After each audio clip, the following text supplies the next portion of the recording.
देखना ये ठीक होगा ना। पोस्टर लगाओ। गुड इवनिंग, नमस्कार, आदाब, सत श्री अकाल, वेलकम। और जैसा कि आप लोग जानते हैं कि हमारा जो हिस्ट्री स्पेशल 2 बैच है वो स्टार्ट हो चुका है 15 अक्टूबर से।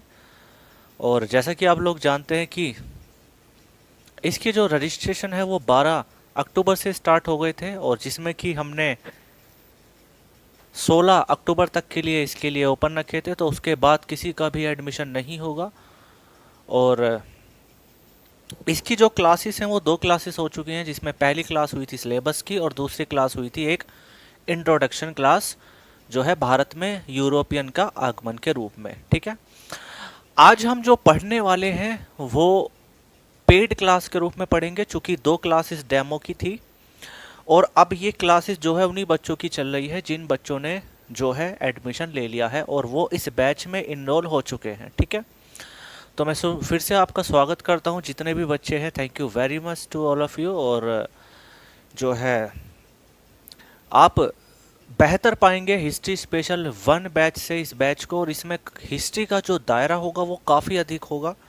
और हम पीसीएस लेवल तक की हिस्ट्री को कवर करेंगे, जिसमें हम एक एंशियंट हिस्ट्री भी पढ़ेंगे और मिडिवल हिस्ट्री भी पढ़ेंगे और मॉडर्न हिस्ट्री भी पढ़ेंगे। और साथ ही में हम इंडियन हिस्ट्री के साथ साथ हम वर्ल्ड हिस्ट्री भी पढ़ेंगे और आर्ट एंड कल्चर भी पढ़ेंगे। चूंकि यहाँ पे दायरा काफ़ी ज़्यादा है तो हम इस बात को विशेष ध्यान में रखेंगे कि कम टाइम में ज़्यादा मटेरियल हो। और आप सभी जानते हैं कि जो हमारी क्लासेस है वो मंडे टू फ्राइडे होंगी, जिसकी फ़ीस निर्धारित की गई थी 599 रुपये, और जिसमें ये एक फिक्स रीजनेबल अमाउंट है। और जो बच्चे ऑप्शनल के लिए हिस्ट्री पढ़ना चाहते हैं उसके लिए अलग से बैच होगा, चूंकि ये जो टारगेटेड बैच है ये केवल और केवल पीसीएस के पीटी और आपका जो जितने भी वनडे कॉम्पिटिटिव एग्जामिनेशन है उनके लिए ही कारगर होगा। तो यहाँ पे हम सभी चीज़ों को करेंगे, और साथ ही यहाँ पे आपको नोट्स भी प्रोवाइड कराए जाएंगे हिस्ट्री के। तो मैं कोशिश करूंगा कि आपको क्लास नोट्स साथ साथ दे दूं, जिस दिन जिस क्लास में जितना मटेरियल होगा उसका नोट्स मैं आपको साथ साथ दे दूं। और जो जो टॉपिक हम कवर करते चलेंगे उस टॉपिक के हम एमसीक्यूज भी करते चलेंगे, जिससे कि हम वो सभी चीज़ें एनालाइज करते चले कि जब हम जो भी टॉपिक पढ़ रहे हैं हिस्ट्री में वो हमें ये पता चलता रहे कि भाई हम कितना पढ़ रहे हैं और एग्जामिनेशन में हम उसको कितना इम्प्लीमेंट कर पा रहे हैं। ठीक है, तो चूंकि सिलेबस तो मैं आपको डिस्कस नहीं करूंगा, क्योंकि सिलेबस की वीडियो 1 है, क्लास 1 मैंने आपको दे दी है। ठीक है, तो आप अगर आपको क्लास 1 नहीं मिली है तो सिलेबस के रिगार्डिंग तो आप उसको ले लीजिएगा टीम से, और यूट्यूब पे भी वो अवेलेबल है फ्री ऑफ कॉस्ट। चूंकि हम यहाँ ज़रा सा भी टाइम वेस्ट नहीं करेंगे, क्योंकि हिस्ट्री का दायरा बहुत ज़्यादा है और समय बहुत कम, तो हम अकॉर्डिंग टू द सिलेबस चलेंगे। सिलेबस मैंने बहुत अच्छे से समझाया हुआ है और पीडीएफ भी इसकी बन जाएगी 1-2 दिन में, वो आपको मिल जाएगी, आपको डिलीवर हो जाएगी। ठीक है, चलिए। तो आज चूंकि कुछ बच्चों को डेमो पहुंच पाया है, कुछ बच्चों को डेमो नहीं पहुंच पाया है, तो आज मैं क्लास 1 से स्टार्टिंग करूंगा, यानी स्टार्टिंग से लेकर के चलूंगा, जिससे कि जिन बच्चों की क्लासेस रह गई है तो वो बच्चे भी उसको कवर कर लें। ठीक है, तो अकॉर्डिंग टू द सिलेबस हमारा जो पहला चैप्टर था वो था, आप सभी जानते हैं, advent in European companies in India. Hindi में बोलेंगे, भारत में यूरोपियन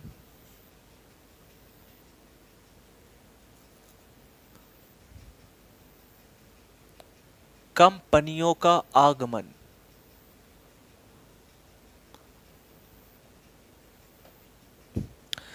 अगर हम बात करें एडवेंट इन यूरोपियन कंपनीज के बारे में, तो हम सब जानते हैं कि प्राचीन काल से भारत आने के केवल और केवल 2 ही रास्ते हुआ करते थे, जिसमें पहला रास्ता हुआ करता था बाय रोड और दूसरा रास्ता हुआ करता था बाय सी। बाय रोड के बारे में बात करें तो यानी कि सड़क मार्ग, और अगर हम बात करें बाय सी के बारे में तो फिर वो मार्ग होगा समुद्री मार्ग। अगर हम बात करें बाय रोड के बारे में तो सबसे पहले अगर हमें यूरोप से भारत आना है तो हमें सबसे पहले टर्की यानी तुर्की, उसके बाद इराक, उसके बाद ईरान, उसके बाद अफगानिस्तान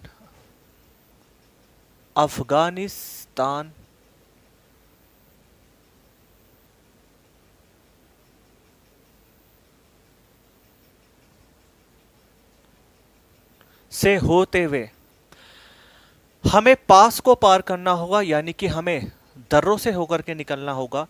अगर हम बात करें इन दर्रों के बारे में तो हम इन्हें इंग्लिश में बोलते हैं पास, और पास का मतलब होता है पर्वतों के बीच का एक नेचुरल वे, यानी कि पर्वतों के बीच का प्राकृतिक रास्ता क्या कहलाता है? दर्रा कहलाता है। तो उससे आगे जो होगा वो हमारा क्या होगा? दर्रा होगा, और दर्रा हमारा होगा खैबर दर्रा, कुर्रम दर्रा, बोलन दर्रा और गोमल दर्रा। और इनसे होते हुए भारत पहुंचा जा सकता है। लेकिन अगर हम बात करें बाय सी के बारे में, बाय समुद्री मार्ग के बारे में, तो हम सब जानते हैं कि यह रास्ता होते हुए निकलेगा मेडिटेरियन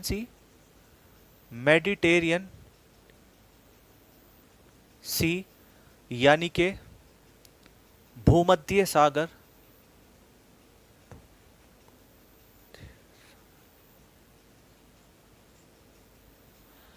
ब्लैक सी यानी के काला सागर, रेड सी यानी के लाल सागर,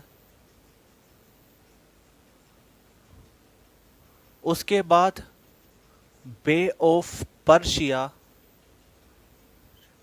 यानी के फारस की खाड़ी से होते हुए अरेबियन सी यानी के अरब सागर।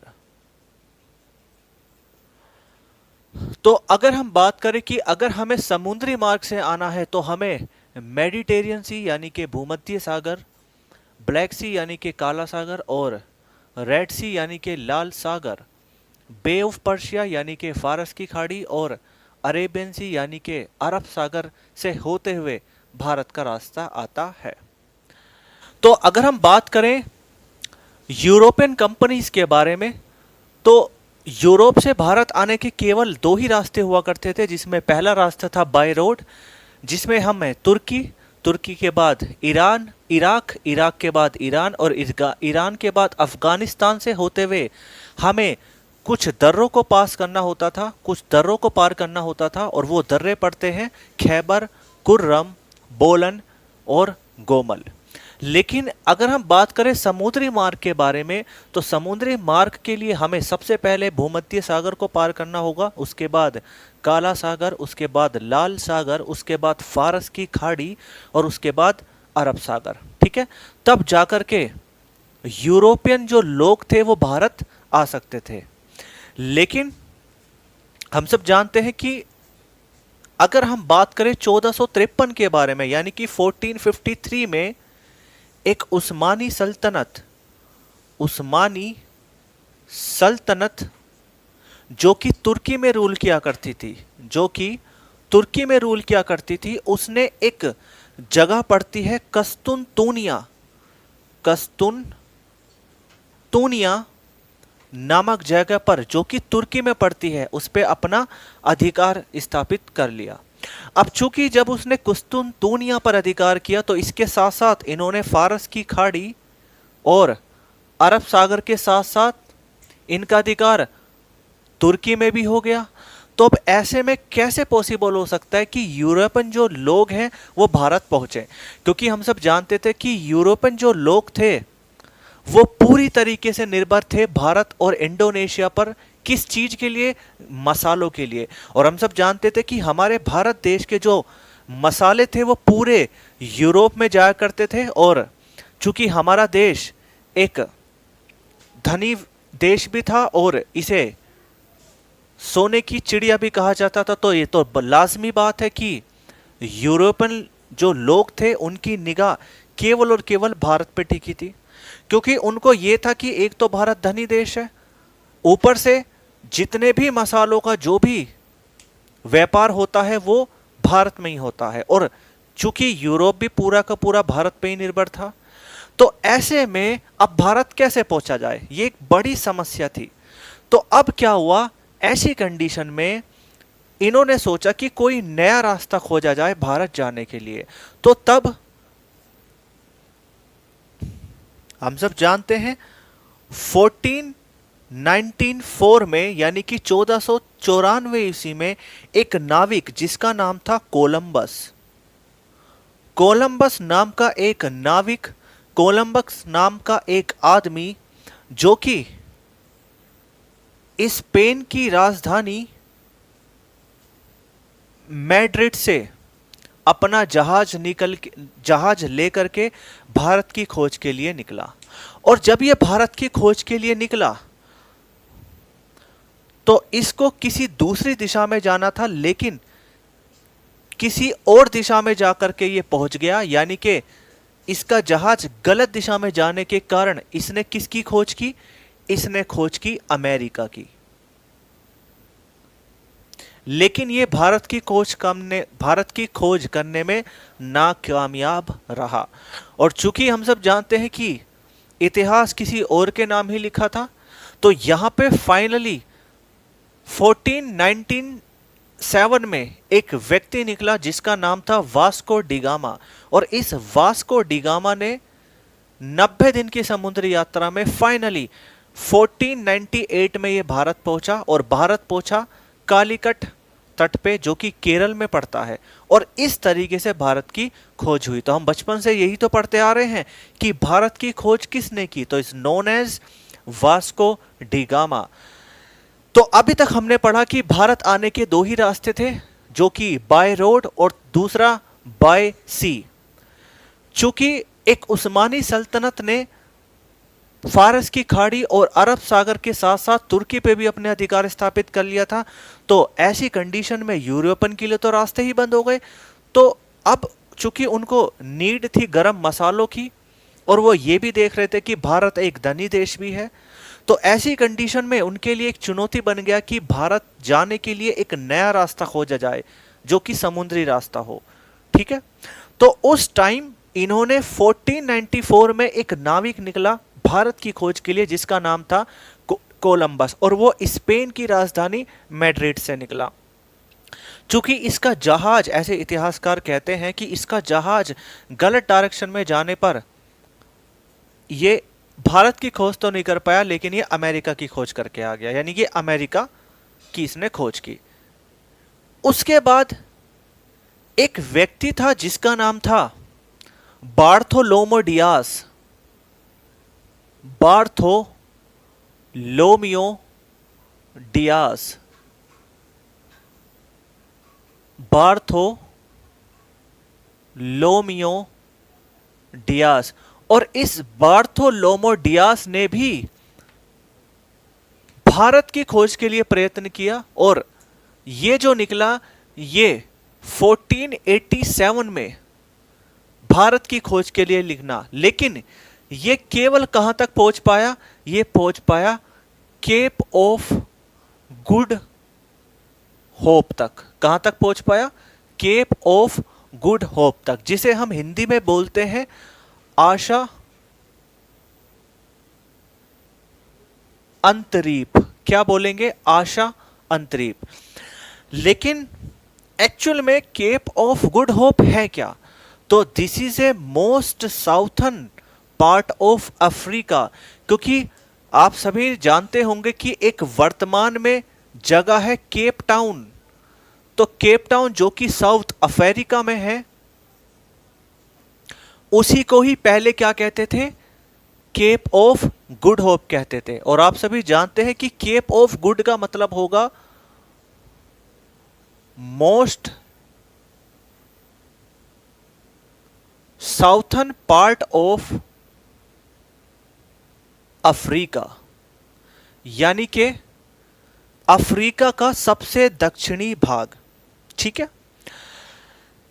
और ये जो घटना हुई ये वास्को डिगामा से पहले हुई, लेकिन कहते हैं ना कि जिसके नाम पे कोई चीज लिखी होती है काम वो ही कर पाता है।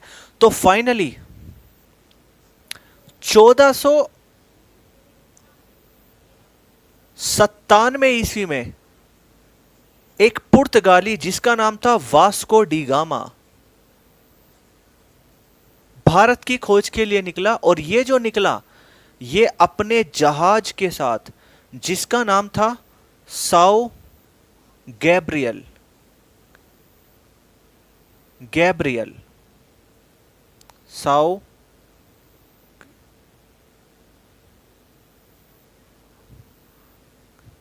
गैब्रियल, और ये निकला पुर्तगाल की राजधानी लिस्बन से। तो फाइनली 1497 ईस्वी में एक पुर्तगाली नाविक वास्को डिगामा भारत की खोज के लिए अपने जहाज साओ गैब्रियल से भारत की खोज के लिए निकला। और ये कहां से चला, ये पुर्तगाल की राजधानी लिस्बन से चला। इतनी बात समझ में आई कि नहीं आई, इसको कॉपी कीजिए फटाफट से।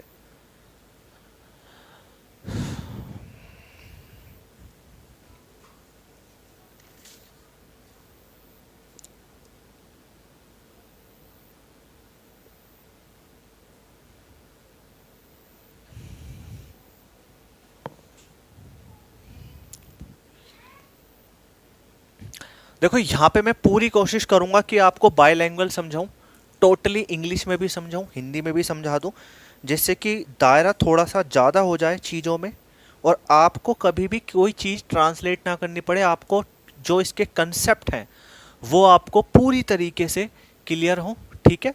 और this is a paid class, ये कोई डेमो नहीं है। और ये उन्हीं बच्चों को डिलीवर्ड की गई है जिन बच्चों ने एडमिशन डन है, जिनके पूरी तरीके से एडमिशन डन है, वो उन्हीं बच्चों को क्लास डिलीवर की गई है।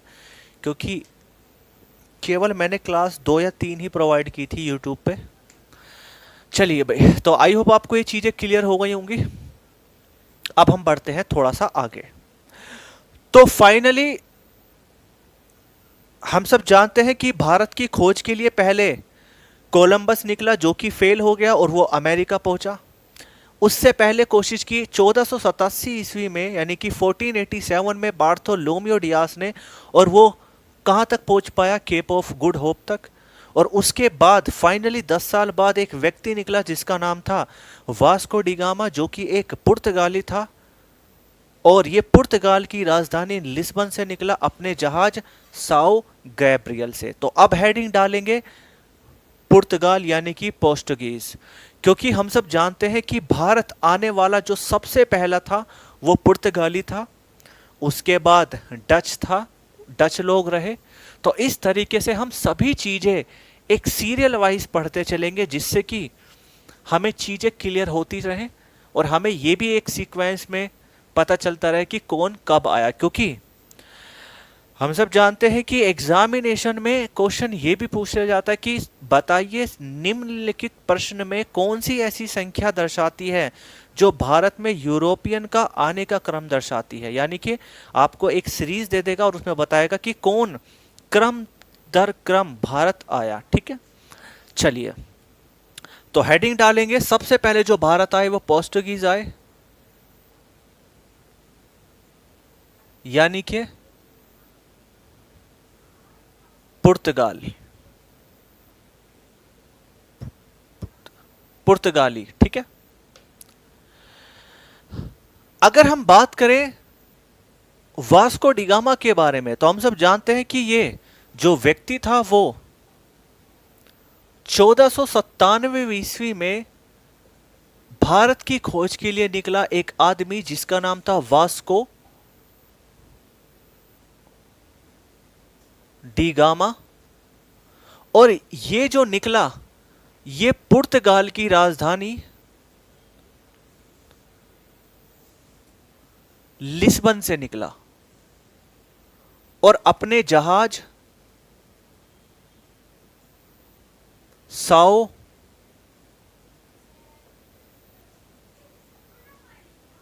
गैब्रियल के साथ, और फाइनली ये पहुंचा केप ऑफ गुड होप यानी कि आशा अंतरीप पर।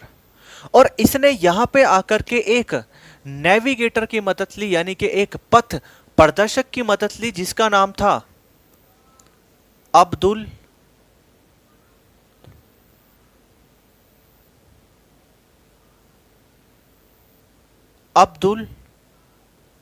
हमीद, सॉरी अब्दुल मनीद,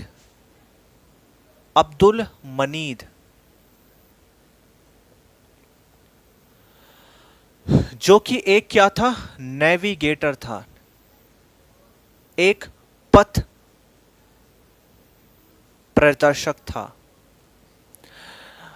हम बात करें सबसे पहले वास्को डी गामा के बारे में, तो फाइनली अपने जहाज के साथ साओ गैब्रियल के साथ केप ऑफ गुड पहुंचा, और वहां पे पहुंचने के बाद इसने एक आदमी जिसका नाम था अब्दुल हमीद नामक व्यक्ति से मदद ली, और इसी के ही सहायता से वो 20 मई 1498 में ये कहां पहुंचा, इंडिया पहुंचा, भारत पहुंचा। और भारत में कहां पहुंचा, तो इज नोन एज कालीकट तट पे, जो कि कहां पे पड़ता है, केरला में पड़ता है, केरल में पड़ता है, ठीक है।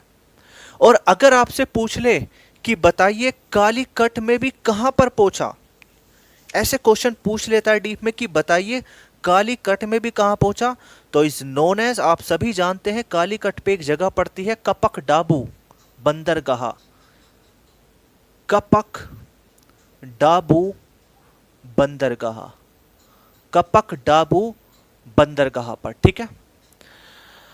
और अगर आपसे पूछ ले कि इसने कुल कितने दिन तक की समुद्री यात्रा तय की, तो इस पूरे मिशन में उसने 90 दिनों की समुद्री यात्रा तय की।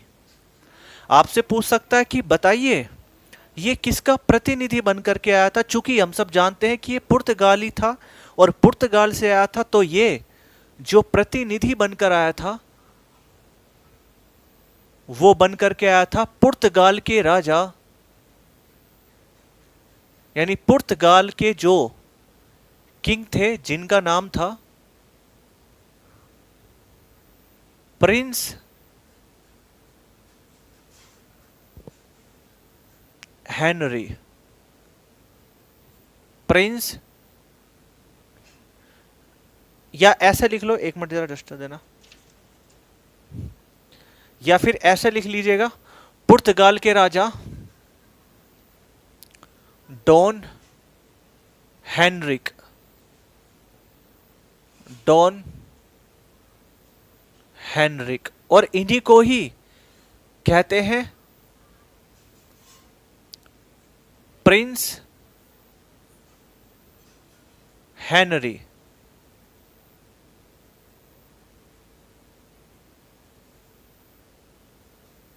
Prince Henry the navigator.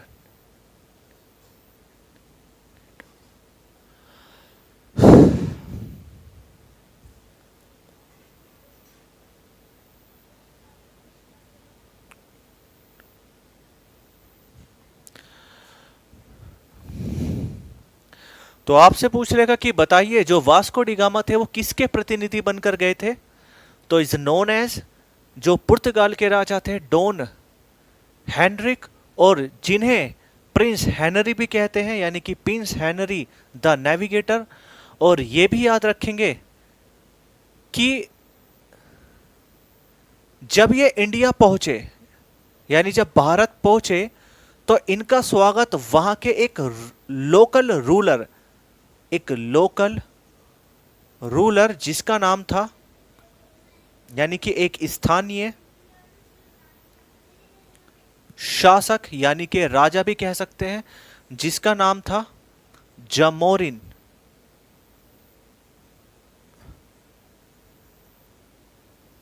Zamorin नामक एक आदमी ने इनका स्वागत किया, यानी कि वेलकम बाय हिम। लेकिन हम सब जानते हैं कि जामोरिन का स्वागत करना जो अरेबियन लोग थे उनको पसंद नहीं आया, क्योंकि ज्यादातर जो अरबीय एरिया था उस पर किसका अधिकार था, या कि कौन लोग व्यापार करते थे? अरब और तुर्की लोग। ठीक है, अब पेपर में क्वेश्चन बनेगा कि बताइए वास्को डिगामा ने भारत की खोज कब की? तो इस नोन एज, भारत ने की जो खोज की वो की उसने 20 मई 1498 में। और ये कहां पे पहुंचा भारत में? तो कालीकट तट पे पहुंचा, जो कि केरला में पड़ता है। पूछ लेगा कालीकट में भी कहां पे? तो कप्पक डाबू बंदरगाह। पूछ लेगा कि बताइए ये किसकी सहायता से भारत पहुंचा? तो एक व्यक्ति था अब्दुल मनीद, जो कि एक नेविगेटर था, उसकी सहायता से पहुंचा। पूछ लेगा कि ये कहां से चला? तो पुर्तगाल से चला, पुर्तगाल की राजधानी लिस्बन से। पूछ लेगा कि बताइए उसके जहाज का नाम था, नाम क्या था? तो साओ गैब्रियल था। पूछ लेगा कि ये किसका प्रतिनिधि बन करके चला था? तो डॉन हेनरिक का बन करके चला था। और इसका भारत में किस राजा ने स्वागत किया था? तो इस नोन एज जामोरिन ने किया था। फाइनली ये कपक डाबू यानी कि इंडिया में 1 साल रहने के बाद फाइनली ये 1499 ईस्वी में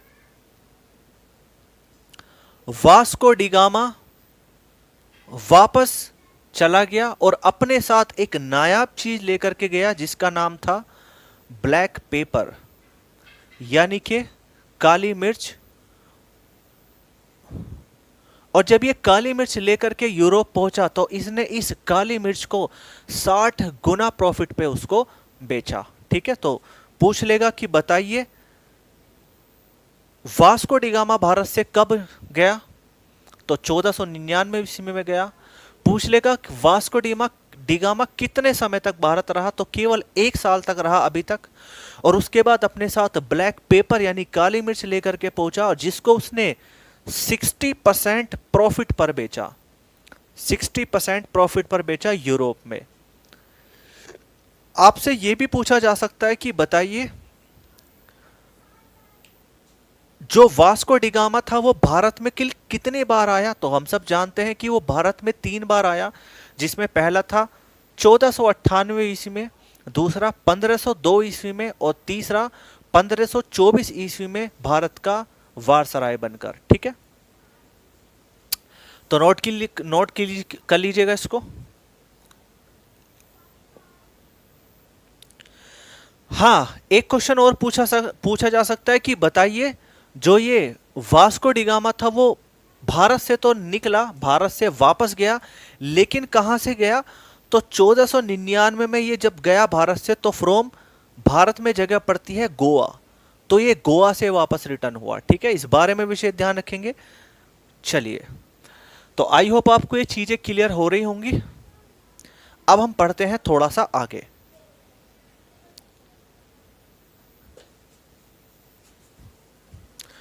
उसके बाद क्या होता है, उसके बाद थोड़ा सा ध्यान से समझना।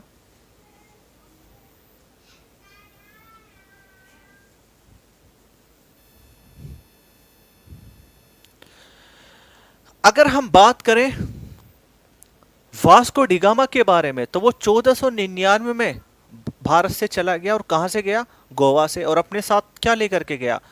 ब्लैक पेपर यानी कि काली मिर्च। और वहां पे उसने 60% प्रॉफिट पे उसको सेल किया।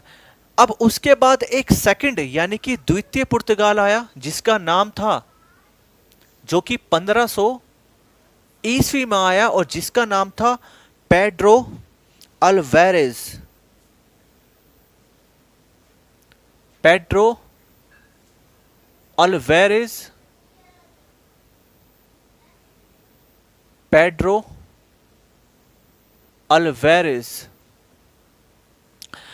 और यह सन 1500 ईस्वी में आया और ये अकेला नहीं, अपने साथ 13 जहाजी बेड़ों के साथ आया।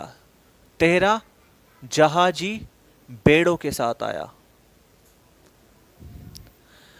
क्योंकि अगर आपसे पूछ रहे कि बताइए भारत आने वाला दूसरा पुर्तगाली कौन था, तो इज नोन एज पेड्रो अल्वेरिस, और ये अकेला नहीं 13 जहाजी बेड़ों के साथ आया, और इसने सबसे पहले आकर के भारत में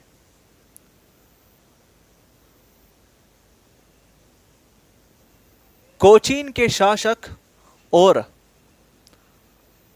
कन्नौज के शासकों के साथ दोस्ती की। चूंकि इसका जो इरादा था वो ये था कि हम पूरी तरीके से भारत पे अपना डोमिनेंस जो है स्थापित करें, तो इस बात को लेकर के उसने सबसे पहले कोचीन और कन्नौज के शासकों से दोस्ती की। उसके बाद 1502 ईस्वी में Vasco D gamma arrived again. Vasco D gamma पुनः भारत आया और 1503 ईस्वी में he was establish first factory of Portuguese, यानी कि पुर्तगालियों की प्रथम फैक्ट्री स्थापित की, यानी प्रथम फैक्ट्री स्थापित की।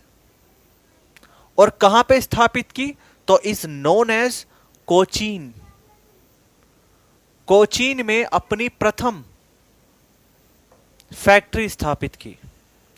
और 1505 ईस्वी में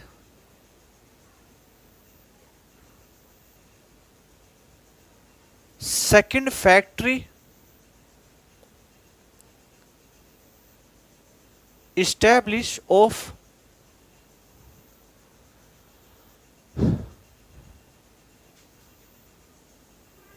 पोर्चुगीज, यानी कि द्वितीय फैक्ट्री स्थापित की। कहां पे स्थापित की, वो स्थापित की कन्नौज में। अब इसको थोड़ा सा समझिए। हम सब जानते हैं कि सबसे पहला जो पुर्तगाली आया जिसका नाम था वास्को डी गामा, और ही वॉज अराइव्ड अगेन 1502, यानी कि वो दोबारा से 1502 में वापस आया। लेकिन उससे पहले एक और व्यक्ति आ चुका था 1500 में, जिसका नाम था पेड्रो अल्वारिस, यानी कि जब 1499 ईस्वी में वास्को डी गामा भारत से चला गया, तो उसके बाद 1500 ईस्वी में पेड्रो अल्वेरिस नाम का एक पुर्तगाली पुनः भारत आया, और अकेला नहीं 13 जहाजी बेड़ों के साथ। और उसने सबसे पहले आते ही कोचीन और कन्नौज के शासकों के साथ अपनी मित्रता बढ़ाई, अपनी दोस्ती बढ़ाई। उसके बाद 1502 ईस्वी में Vasco D gamma arrived again. Vasco D gamma दोबारा आया और 1503 ईस्वी में फर्स्ट फैक्ट्री ऑफ पोर्चुगीज, यानी कि इन्होंने फर्स्ट फैक्ट्री लगाई कहां पे, कोचीन में, और दूसरी फैक्ट्री लगाई 1505 में कन्नौज में। इतनी बात क्लियर है।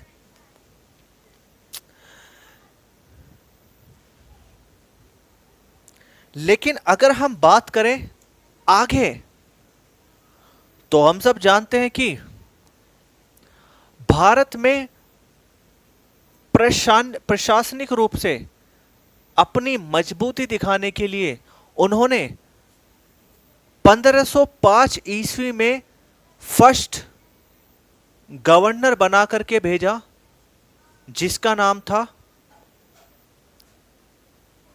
फ्रांसिस्को डी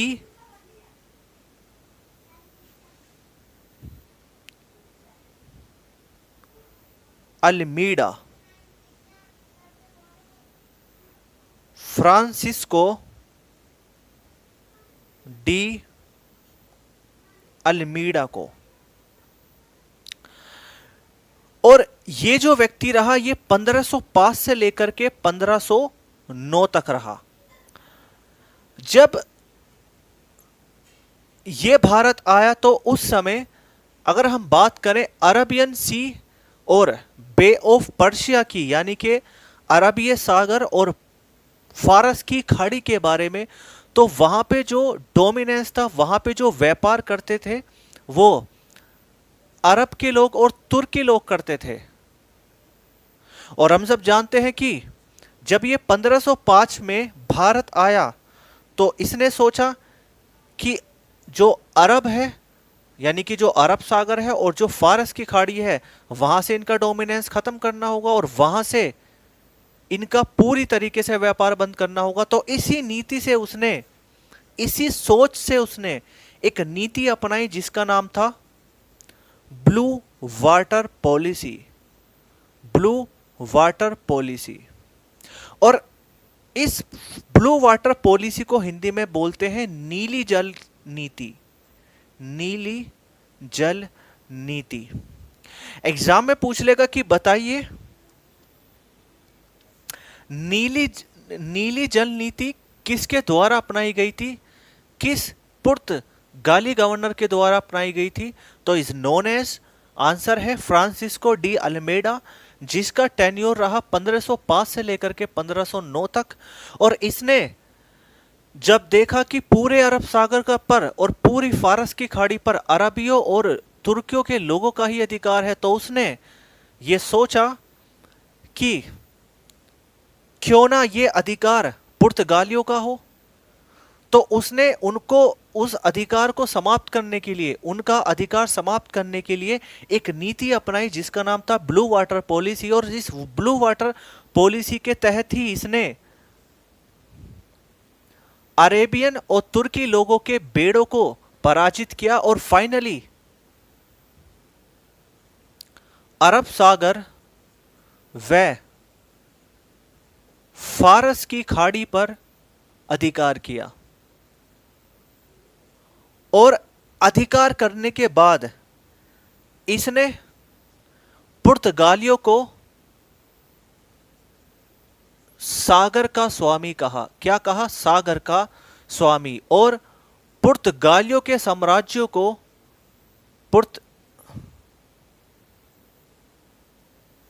पुर्तगालियों के साम्राज्यों को, यानी कि पुर्तगाल के साम्राज्यों को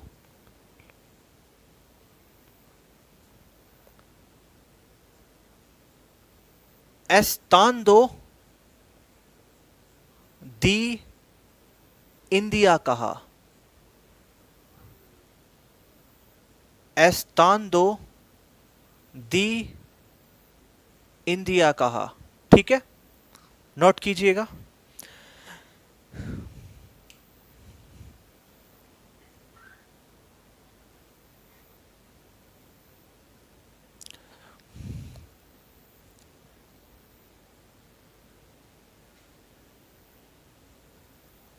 एक बार फिर से मैं समझा देता हूं कि जब 1500 ईस्वी में पेड्रो अल्वेरिज जो कि द्वितीय पोर्चुगीज था, वो जब भारत आया तो अकेला नहीं 13 जहाजी बेड़ों के साथ आया। और उसने सबसे पहले कोचीन और कन्नौज के जो शासक थे उनसे दोस्ती निभाई या दोस्ती बढ़ाई। उसके बाद 1502 ईस्वी में वापस वास्को डी गामा आया और उसके बाद 1503 ईस्वी में इन्होंने प्रथम फैक्ट्री लगाई कोचीन में और दूसरी फैक्ट्री लगाई 1505 में कन्नौज में। इतना होने के बाद चूंकि ये चाहते थे कि पुर्तगालियों का जो प्रशासनिक कार्य है उसको भी बढ़ाना है भारत में, उसको भी संभालना है, तो तब 1505 ईस्वी में फर्स्ट गवर्नर बनकर के आया पुर्तगालियों की तरफ से, जिसका नाम था फ्रांसिस्को डी अल्मेडा, जिसका कार्यकाल 1505 से लेकर के 1509 तक रहा। और हम सब जानते हैं कि जिस समय यह आया उस समय अरब सागर और फारस की खाड़ी पर पूर्ण तरीके से जो डोमिनेंस था वो अरब लोगों और तुर्कियों लोगों का था। तो उसको समाप्त करने के लिए इसने ब्लू वाटर पॉलिसी अपनाई, यानी कि नीली जल नीति अपनाई। और इस नीली जल नीति के तहत उसने जो अरब और तुर्की के लोग थे उनके बेड़ों को हराया, यानी कि उनको पराजित किया, और उसके बाद फाइनली इसने अरब सागर और फारस की खाड़ी पर अधिकार किया। और अधिकार करने के बाद उसने पुर्तगाल को सागर का स्वामी कहा और उनके जो साम्राज्य को कहा इस्तांदो दी इंडिया। ठीक है, अब कहीं ना कहीं चूंकि इसका राज हो ही चुका था, तो पूरे अरब सागर पर और फारस की खाड़ी पर जो पोर्तुगीज नेवी थी वो भी पूर्ण तरीके से शक्तिशाली हो चुकी थी। यानी कि पोर्तुगीज जो नेवी थी वो भी पूर्ण रूप से क्या हो चुकी थी, शक्तिशाली हो चुकी थी। और 1509 ईस्वी में ये वापस लौट गया। 1509 ईस्वी में ये वापस लौट गया। इतनी बात क्लियर है, इसको कॉपी कीजिए फटाफट से। उसके बाद क्या होता है, उसके बाद ध्यान से समझिएगा, उसके बाद अगला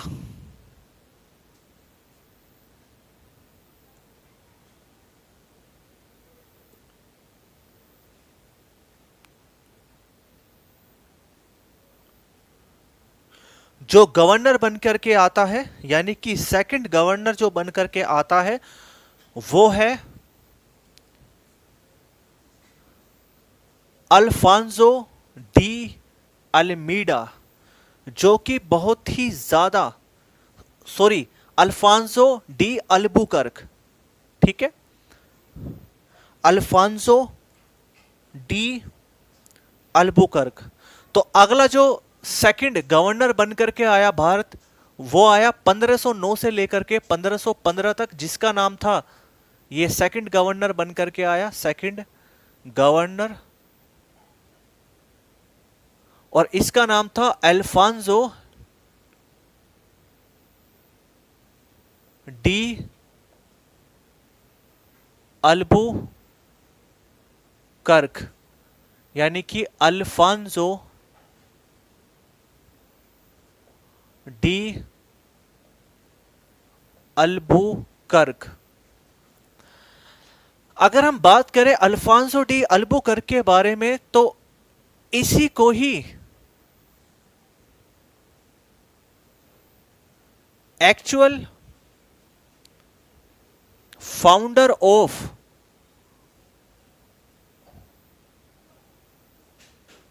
पोर्चुगीज एम्पायर इन इंडिया कहा जाता है। यानी कि हिंदी में बोलेंगे वास्तविक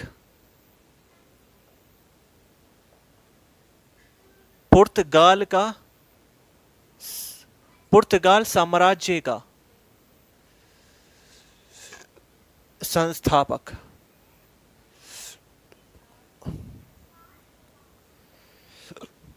तो अगर आपसे पूछ रहे कि बताइए पुर्तगालियों का वास्तविक संस्थापक किसे कहा गया, तो is known as second governor Alfonso de Albuquerque. और इसने सबसे पहले जो महत्वपूर्ण कार्य किया, आप सभी जानते हैं कि इसने सबसे पहले जो काम किया वो किया कि इसने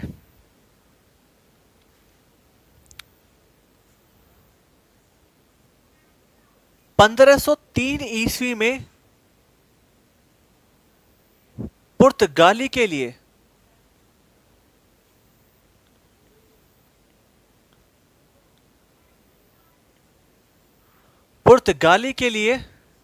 एक दुर्ग का निर्माण किया। यानी आप ऐसा लिख लीजिए कि इसने 1503 में कोचीन में एक दुर्ग का निर्माण किया। अब डाउट बन करके ये आएगा कि सर 1509 में तो भारत आया गवर्नर बनके, तो उसने 1503 में कैसे किया होगा। तो हम सब जानते हैं कि सबसे पहले अगर ये भारत आया था तो ये 1503 ही ईस्वी में आया, लेकिन 1509 ईस्वी में ये भारत का गवर्नर बन करके आया। यानी ये पुर्तगाल की तरफ से गवर्नर बनकर आया, यानी पुर्तगाली गवर्नर बनकर के आया भारत। और हम सब जानते हैं कि 1503 ईस्वी में, चूंकि ये सबसे पहले भारत में आया था 1503 ईस्वी में, ठीक है, तो 1503 ईस्वी में जब ये भारत आया तो इसने सबसे पहला काम किया, कोचीन में एक दुर्ग का निर्माण किया। और हम सब जानते हैं कि 1503 ईस्वी में ही हमारी फर्स्ट फैक्ट्री स्टैब्लिश हुई थी। कहां पे? कोचीन में। और कोचीन में ही फैक्ट्री को जो स्टैब्लिश कराने में जो मदद की, जो हेल्प की, वो इसका बहुत बड़ा हाथ रहा, अल्फांसो डी अल्बुकर्क का। ठीक है। और उसके बाद इसने क्या काम किया? उसके बाद इसने 1510 ईस्वी में बीजापुर के शासक, जिसका नाम है, एक बीजापुर का रूलर था, रूलर जिसका नाम था यूसुफ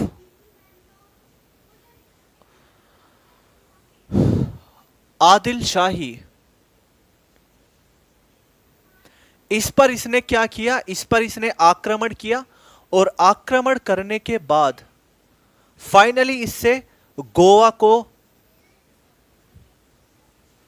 जीता, यानी गोवा को अपने अधिकार में लिया। और इसने ही अपने शासनकाल में सती प्रथा का भी अंत किया।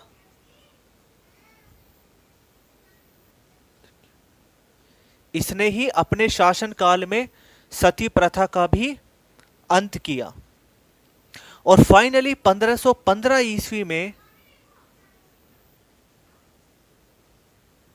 अल्बुकर्क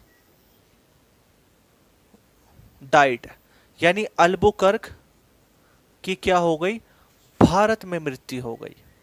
तो ये कार्य किए अल्बुकर्क ने। तो पेपर में पूछ लेगा कि बताइए कोचीन में किस पुर्तगाली ने दुर्ग का निर्माण कराया था? तो answer Alfonso de Almeida, sorry Alfonso de Albuquerque. चूंकि नाम बहुत अजीब से हैं इनके, तो थोड़ा सा हो जाता है कंफ्यूजन।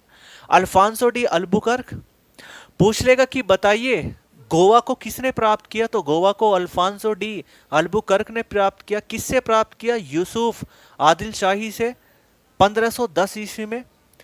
पूछ लेगा कि बताइए वास्तविक पुर्तगाली साम्राज्य का संस्थापक किसे माना जाता है? तो अल्बुकर्क को माना जाता है।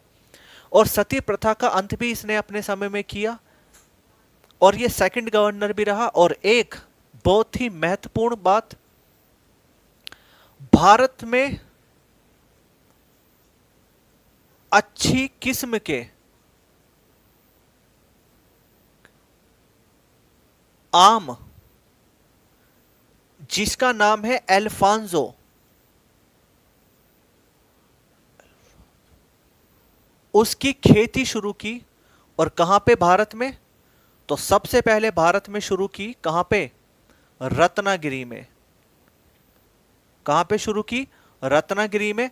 और ये जो अल्फांसो जो किस्म है मैंगो की, यानी आम की, वो भी इसी के नाम पर रखी गई है। तो पूछ लिया जाएगा कि बताइए भारत में जो आम की किस्म है अल्फांसो, वो किसके नाम पर रखी गई है, या किस पुर्तगाली के नाम पर रखी गई है? तो is known as Alfonso de Albuquerque. पूछ लिया जाएगा कि भारत में इसकी खेती सबसे पहले किसने शुरू की? तो अल्फांसो डी अल्बुकर्क। कहां पे शुरू की? तो भारत में रत्नागिरी में शुरू की। ठीक है, चलिए भाई, तो इतनी बात क्लियर हुई।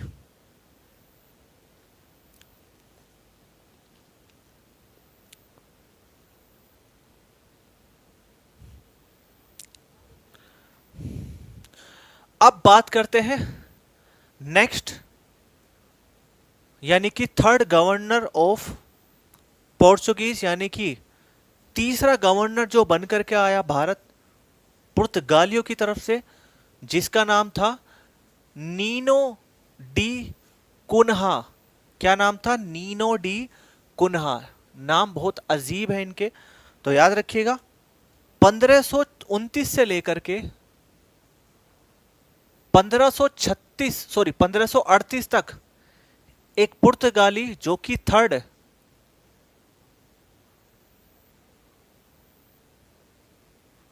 गवर्नर बनकर के आया, जिसका नाम था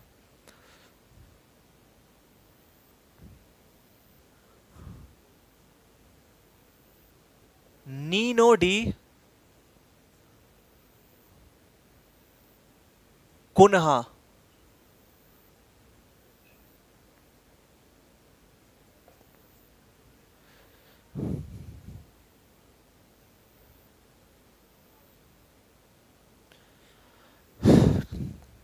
अगर हम बात करें 1529 के बारे में, तो 1529 से लेकर के 1538 तक एक पुर्तगाली जिसका नाम था नीनो डी कुन्हा भारत में थर्ड गवर्नर बन करके आया पुर्तगाल की तरफ से।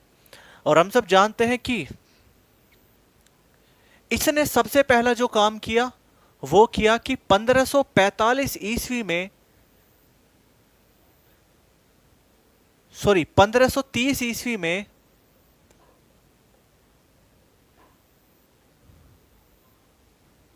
जो पुर्तगाल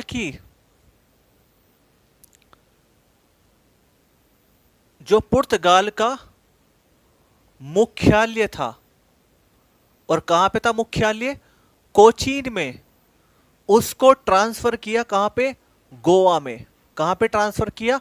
गोवा में। और हम सब जानते हैं कि पुर्तगाल की जो राजधानी थी वो भी कोचीन में ही थी और मुख्यालय भी कोचीन में ही था। तो इसने उसको स्थानांतरित किया, उसको ट्रांसफर किया कहां पे?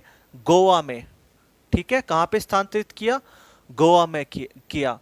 और आपसे पेपर में पूछ लेगा कि बताइए पुर्तगालियों की जो राजधानी थी वो कौन सी थी? तो वहां दो ऑप्शन देगा, कोचीन भी और गोवा भी। तो आंसर लगाइएगा गोवा, क्योंकि सबसे लंबे समय तक जो उनकी राजधानी रही थी वो गोवा ही रही थी।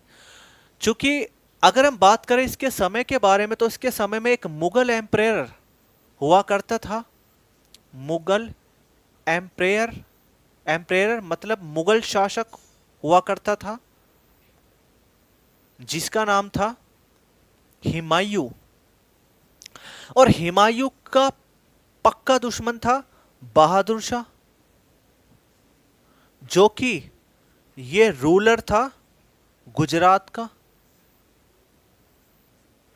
और ये दोनों आपस में एक दूसरे के कट्टर शत्रु थे, और इन दोनों की शत्रुता का ही फायदा उठा करके नीनो डी कुन्हा ने 1534 ईस्वी में 1534 ईस्वी में हम सब जानते हैं बेसिन पर अधिकार किया। बेसिन पर अधिकार किया, और उसके बाद 1535 में दीव पर अधिकार किया। कहां पे अधिकार किया? दीव पर अधिकार किया। ठीक है, यानी कि इन दोनों पर क्या किया? अधिकार किया। ठीक है, और फाइनली 1539 ईस्वी में यह भी वापस पुर्तगाल लौट गया। और उसके बाद फोर्थ गवर्नर बन करके आएगा कौन? नेक्स्ट पुर्तगाल। और आज के लिए रखते हैं इतनी क्लास, फिर कल हम पढ़ेंगे नेक्स्ट क्लास। और इसमें ध्यान रखिएगा कि ये पॉलिटी से थोड़ी सी ज्यादा कंसेप्चुअल है, ज्यादा समझने की बात है, और ज्यादा रटने के लिए भी है। रटना तो कुछ है ही नहीं, लेकिन चीजें आपको थोड़ी ज्यादा याद करनी पड़ेंगी इसमें। जैसे इनके नाम में कंफ्यूजन होगा, आपको नाम बार बार भूल जाएंगे आपको इनके सन याद करने पड़ेंगे, चूंकि सन हमें भी कभी कभी ऊपर नीचे हो जाते हैं, लेकिन हम पूरा ख्याल रखते हैं। चूंकि हमारी काफी प्रैक्टिस हो चुकी है, तो आप भी प्रैक्टिस करेंगे तो आपको भी याद नहीं, आप भी नहीं भूलोगे इन्हें। तो जैसा कि ये क्लियर हुआ सारी बातें, अब मुझे बताइएगा कि क्या है। हालांकि फीडबैक देने से तो अब कोई फायदा नहीं है, क्योंकि जब सबने ही एडमिशन ले लिया तो फिर तो फीडबैक बेटर ही होगा। ठीक है, चलिए भाई, तो thank you very much to all of you. और हिस्ट्री में मैं आपको विश्वास दिलाता हूँ कि आपके पूरे के पूरे नंबर आएंगे। और चूंकि जब हम ये पूरा पढ़ लेंगे कि पहले हम पुर्तगाल कंप्लीट करेंगे, फिर हम डच कंप्लीट करेंगे, फिर ब्रिटिशर्स कंप्लीट करेंगे, उसके बाद हम सीक्वेंस वाइज करने के बाद जब हम एक टॉपिक कंप्लीट करेंगे advent in European companies in India के बारे में, तो उसके बाद हम एमसीक्यूज की एक सीरीज चलाएंगे इसी के ऊपर।